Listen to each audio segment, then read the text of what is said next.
Саламатсыздарбы, урматтуу Нурлан Тургунбекович, урматтуу депутаттар. Мүмкүнчүлүк бергениңиздер үчүн чоң рахмат. Мен ушул трибунада 1 жыл 3 ай мурун ант бергем. Ошол күндөн тартып, бүгүн кайрадан трибунадан кайрылып турган кезим. Албетте, коомдук иштер, калкка жагымдуу шарттарды түзүү боюнча кайрылуу жасоону пландаган элем. Тилекке каршы, бүгүнкү кайрылуум өз каалоом менен жазган арызымдын негизинде депутаттык ыйгарым укуктарымдын токтотулгандыгына байланыштуу болот. Урматтуу депутаттар, сиздер менен 1 жылдан көбүрөөк убакыт ичинде чогуу иштештим. Бул аралыкта бир топ мыйзам долбоорлорунун үстүндө иш алып бардык. Депутаттык ишмердүүлүгүм учурунда элдин түйшүгүн жеңилдете турган бир нече мыйзам долбоорлорун сиздер менен чогуу демилгеледик. Айрымдары кабыл алынып, күчүнө кирген болсо, айрымдары азыркы учурда талкууланып жаткан кези.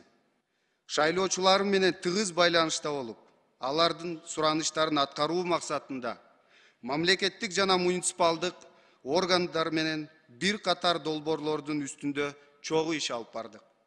Элдин суранычын ишке ашырууга колдоо көрсөтүп, жардам бергендиги үчүн министрлер кабинетине жана Бишкек шаарынын мэриясына терең ыраазычылык билдирем.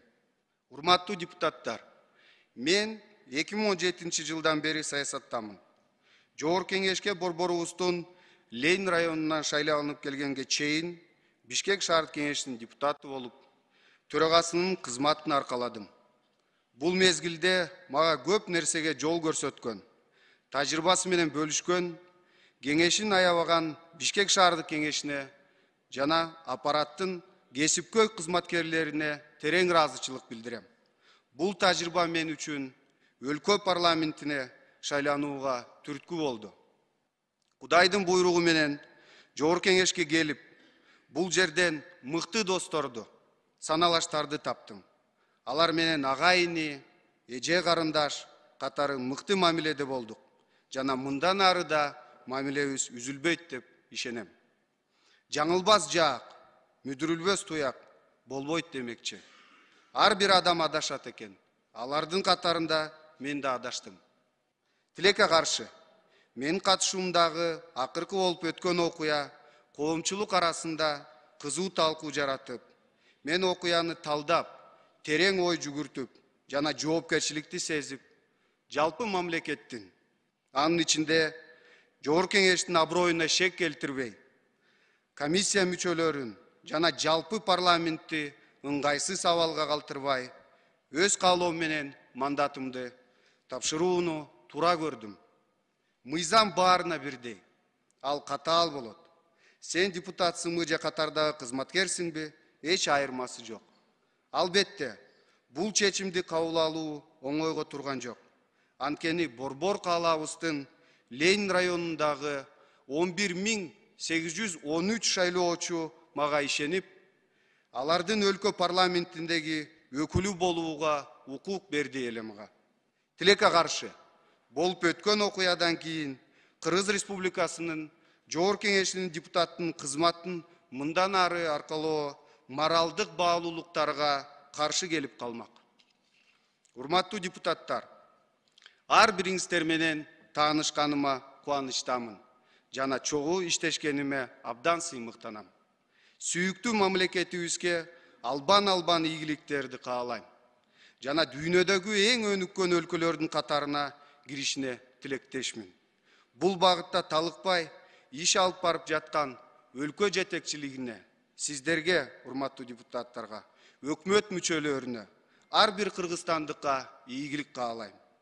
Мага 1 жылдан ашык убакыт ичинде ар тараптуу колдоо көрсөтүп келген шайлоочуларыма, командама, жогорку кеңештин төрагасы Шакиев Нурланбек Тургунбековичке, төраганын орун басарларына, фракция лидерлерине, депутаттык топтордун жетекчилерине, комитет төрагаларына, анын ичинде мен мүчө болгон фракциянын, депутаттык топтун жана комитеттин жетекчилери Сыдыков Бактыбек Усеновичке, Сатыбалдиев Элмурза Ракиевичке жана Төлөнов Данияр Эрмековичке, жалпы депутаттык корпуска терең ыраазычылыгымды билдирем. Ошондой эле Жогорку Кеңештин аппаратына алкыш айтам. Жалпыңыздардын алдыңыздарда дагы бир ирет Аргенден жана анын үй бүлөсүнөн, жакындарынан, ошондой эле мага ишеним көрсөткөн шайлоочуларымдан жана командамдан жана менин үй бүлөмдөн чын жүрөктөн кечирим сураймын. Сиздер менен биротоло коштошпоймун, жолугушканга чейин гана демекчимин. Кудай буйруса келечекте мамлекетибиздин өсүп өнүгүүсүнө чогуу салым кошобуз деген үмүттөмүн. Кармаган орозоңуздар кабыл болсун, көңүл бурганыңыздар үчүн чоң рахмат.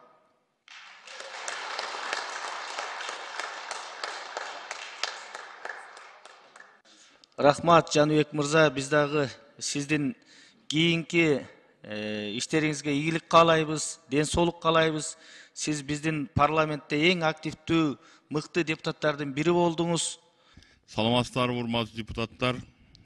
Мен Мекенчил тобунун лидери катары өзүмүн бир каалоом айтып койсом болбойт деп таптым. Көп убактыңыздарды албайм. Урматтуу Жаныбек Болотбекович, өзүңүз жаш болгонуңуз менен бүгүнкү чыгып, өзүңүздүн кылган кыймыл аракетиңиз менен, могулжада сүйлөгөн сөзүңүз менен мен толук кандуу ишенем. Сиз бүгүн улуу муунга дагы, өзүңүздөй жаш муунга дагы саясий жоопкерчиликтин чоң үлгүлүгүн көрсөттүңүз. Буну сиз эмес, улураак муундар көрсөтсө болмок. Бирок сиздин көрсөткөн жоопкерчиликтин чеги бул өтө чоң планка коюп койдуңуз. Бизге, мамлекеттик кызматкерлерге, мамлекетке иштөө, мамлекетке кызмат кылуу ушул сизде жоопкерчиликтен башталат. Туура юридикалык нормаларга таянып, бизге таянып отура берсеңиз деле болмок. Бирок сиздеги баалуулук, сизге берген ата эненин тарбиясы, өзүңүздүн жүрүм турумуңуз, балким могул жерге келип Жогорку Кеңеште көрүп, көп нерсени көргөн, сизге ага жол бербеди. Мен айтам, биздин Мекенчил тобу сиз менен иштегенге аябай ыраазы. Дагы иштесек болмок, өзүңүз айтып кетмекчи, ушундай болуп калды. Бул жагдай. Буга ар бирибиз качандыр бир учурап калышыбыз мүмкүн. Мындан эч ким кепилдик бере албайт. Сизге чоң ыраазычылык, ишмердигиңизге өзүңүз туура айттыңыз. Биз менен коштошпоңуз, биз менен көрүшкөнчө деген сөзүңүз дагы бизге чоң таасир этти. Көп жашаңыз, мындан ары жаңылбай жүрүңүз. Бирок дагы бир ирет айтып кетейин, урматтуу кесиптештер. Мен ар дайым жоопкерчилик эмне деп мына 12 жылдан бери жүрүп, жоопкерчилик деген ушул деп айтып кете алам сиздерге. Жоопкерчилик күнөөнү мойнуна албай койсо болот. Күнөөнү далилдешет. Бирок жоопкерчиликти, андан барып саясий жоопкерчиликти өзүнө алуу бул баатырдык бүгүнкү күндө. Рахмат, Жаныбек Болотбекович. Сизге ак жол. Келечекте ишиңизге биз ар дайым сизди колдойбуз. Чоң рахмат кесиптештер.